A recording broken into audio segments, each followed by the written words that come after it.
अस्सलाम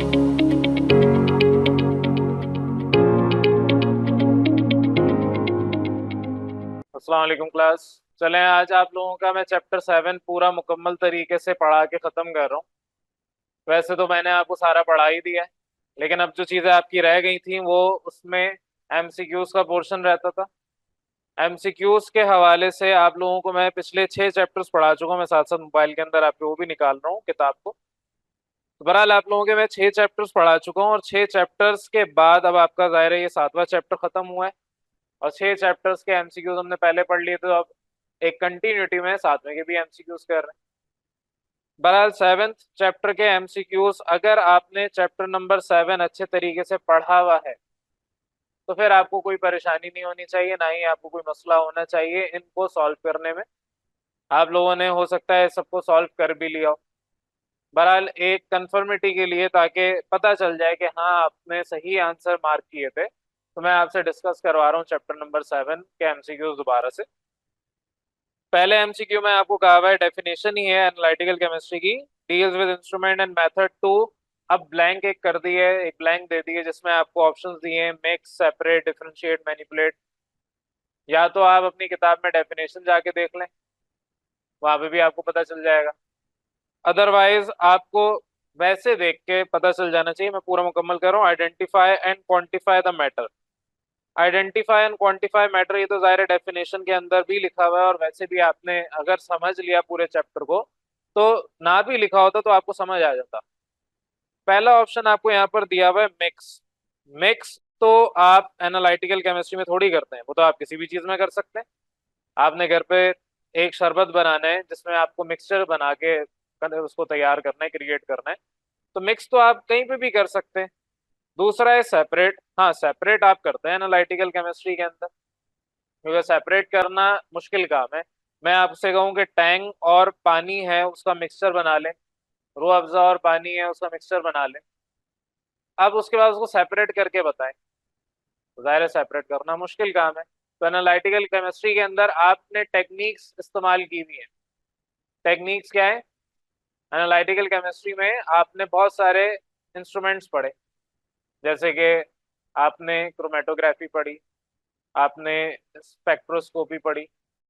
तो क्रोमेटोग्राफी में आप इसको सेपरेट कर सकते हैं, तो इसमें दुरुस्त ऑप्शन जो है वो सेपरेट का होना चाहिए। तो एनालिटिकल केमिस्ट्री में जो आपके पास सेकंड ऑप्शन है वो दुरुस्त है, और अगर आप अपनी डेफिनेशन पे भी जाएं तो वहां पर भी सेपरेट ही लिखा हुआ है।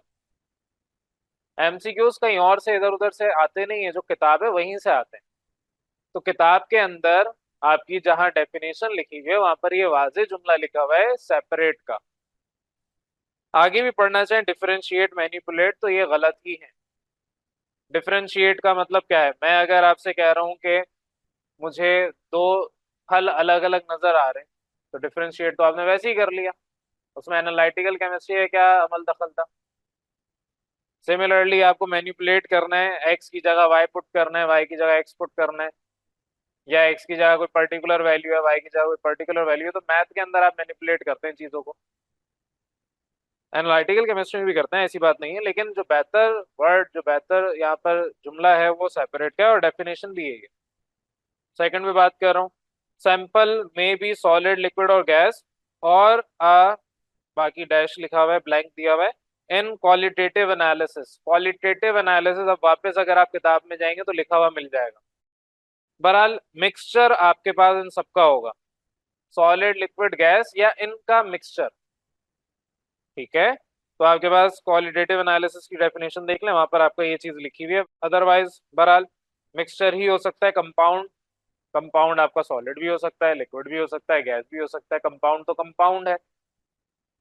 सिमिलरली सब्सटेंस है, नन ऑफ दीज तो खैर छोड़ ही दें। तो जो आपके पास बेहतर, मैं यहाँ पर बात नहीं कर रहा कि आप किताब से जाके के देखेंगे, मैं कॉन्सेप्ट की बात कर रहा हूँ। कॉन्सेप्ट में आप अगर अपना दिमाग थोड़ा सा लगाएं, सैंपल सॉलिड, लिक्विड, गैस हो सकता है, या इन सबका मिक्सचर हो सकता है।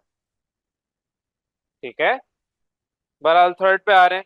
Analysis deals with the identification of presence of functional group in compound. Functional group हमने पढ़ा था ऑर्गेनिक, मेरे ख्याल से क्वालिटेटिव, या हाँ क्वालिटेटिव एनालिसिस था। तो ऑर्गेनिक क्वालिटेटिव एनालिसिस यहाँ पर आपको ऑप्शन दिया हुआ है। नेक्स्ट पे आ रहे हैं, flame test of copper halide. अगर आप अपनी किताब में ही जाके वो डायग्राम देख लें जहाँ पर फ्लेम टेस्ट बने हुए अलग अलग, तो कॉपर क्लोराइड का कलर मुझे याद पड़ा है ग्रीन कलर वहां पर बना हुआ होगा। हैलाइड कहते हैं ग्रुप 7A के एलिमेंट्स को। तो copper chloride itself copper halide ही है, ये क्लोरीन उसके साथ अटैच्ड है। आगे कहा हुआ है कि flame test of copper halide with bluish green colour identify the presence of copper. ठीक है, कॉपर को प्रेजेंस शो कर रहा है। हाइड्रोजन का कलर भी ब्लूइश ग्रीन की हद तक होता है, लेकिन hydrogen is not a halogen. ठीक है, हाइड्रोजन अलग चीज है, हेलोजन्स आर डिफरेंट एटम्स। तो यहाँ पर आपका जो दुरुस्त ऑप्शन है वो सी है, कॉपर। नेक्स्ट पे आ रहे हैं, the physical method use to measure physical properties. Physical methods के जो आपका पोर्शन है किताब के अंदर, उस पे जाके आप देखेंगे तो आपको FTIR मिलेगा, AES मिलेगा, इस तरीके से सारे ये जो इक्विपमेंट्स हैं वो मिलेंगे। तो यहाँ पर एक ही ऑप्शन गिवन है, एटॉमिक इमिशन स्पेक्ट्रोस्कोपी। तो ये फिजिकल मेथड है और इससे आप फिजिकल प्रॉपर्टीज को मेजर करते हैं। जाके किताब में देख लें, सब चीजें आपको किताब में मिलेंगी। इससे पहले जितने भी चैप्टर जहां जहां आपको MCQs पढ़ाए सारे के सारे किताब से ही दिए थे। तो बहरहाल आपके पास यहाँ पर एक ही है। FTIR अगर लिखा होता तो जाहिर है हम इसमें कंफ्यूज हो सकते थे, लेकिन यहाँ पर सिर्फ एक ही फिजिकल प्रॉपर्टी के लिए फिजिकल मेथड गिवन है, तो आपका वो दुरुस्त है, बाकी आपके गलत। नेक्स्ट पे आ रहे हैं, the error caused by improper functioning of instrument. Definition है बाकायदा सिस्टमेटिकल एरर की। तो improper functioning of instrument, instrument की वजह से, सिस्टम की वजह से, तो आपका ये बना सिस्टमेटिकल एरर। और सिस्टमेटिक एरर का दूसरा नाम हम कहते हैं डिटर्मिनेंट एरर। तो सिस्टमेटिक एरर और डिटर्मिनेंट एरर दोनों एक ही चीजें हैं, दोनों का एक ही नाम है। It is also known as, दोनों का आपस में नाम इंटरचेंज कर लें। तो A और C दोनों दुरुस्त है, यानी कि option D is correct. Next पे आ रहे हैं, आपसे 7th में कहा है an agreement between a measured value and an accepted value. Accepted value, accepted true value और जो मेजर्ड वैल्यू, दोनों के दरमियान एग्रीमेंट को हम एक्यूरेसी कहते हैं। ये तो हमने डेफिनेशन भी याद की दी है। तो इसका दुरुस्त आंसर एक्यूरेसी। ये सारी चीजें किताब में जाके आप पढ़ेंगे तो मिल जाएंगी एज इट इज। इसलिए कहता हूँ MCQs पढ़ने के लिए बुक रीडिंग आनी चाहिए करना।